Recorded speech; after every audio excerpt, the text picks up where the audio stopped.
Good evening from Galactic Public Radio on Andceeth. I'm Spencer McDunn, and these are the top headlines from around the known galaxy. The Imperial Senate seems to be warming up to the Marlinist faction. For the latest, we go to Smooth Furnace in the Achenar system. Thanks, Spencer.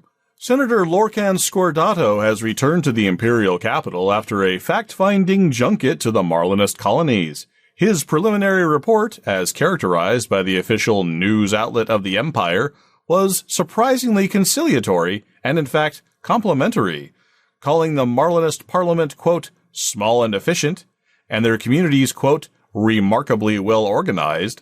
Senator Scordato has laid the groundwork for a less antagonistic relationship with the Duval imperial bloodline. The recent defeat of the NMLA terrorist faction in the Madrid system was also encouraging. While optimism runs high, commentators have pointed out the overall fragility of the movement.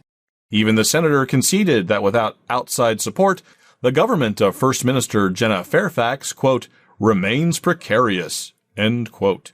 A source close to Captain Milo Castile of the Marlinist Constabulary told GPR that there is another lingering concern. Quote, everyone remembers what happened to the first Imperator in the Senate chambers, not to mention what happened to the senators that supported him. No one here is ready to take the word of a single senator when the Emperor can order you shot dead at her whim, end quote. From the Achenar system, for Galactic Public Radio, I'm Smooth Furnace. Thanks, Smooth. Independent pilots are scouring the deep space for signs of ancient radio beacons connected to the Adamastor, commonly known as the Ghost Ship. The search intensified with the activation of a beacon stored in the Adamastor's cargo bay, with many believing it's a signal from her sister ship, the Hesperus. Both ships disappeared nearly 200 years ago, while being operated by Andceeth Biochemicals. That company, via a number of mergers and acquisitions, is now owned by Pharmasapien, a former competitor. Commentators believe that corporate records may hold clues to the ship's missions, as well as the cryptologic keys to the signals transmitted by the beacons. A request for comment from GPR to Pharmasapien was not immediately answered prior to our broadcast time. Finally, in local news, Guard Frequency Response, Deputy Assistant Director Richard Clemens is once again voicing concern over the new technology available to the independent pilots. The Manticore Dominator spacesuits are poised to hit the market in time for the summer fashion season.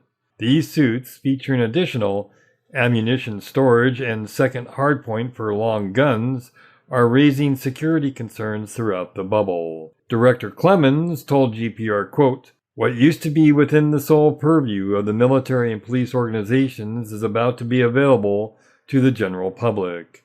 While private militias and independent paramilitaries are nothing new, it was some comfort that their influence were contained. Without interstellar transportation, they were confined to their home systems.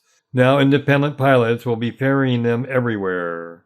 Also, I hear there will be a dedicated taxi service and dropship option. This will place a huge strain on local law enforcement resources. End quote. Until the next turn of the worlds for Galactic Public Radio, I'm Spencer McDunn. Good night.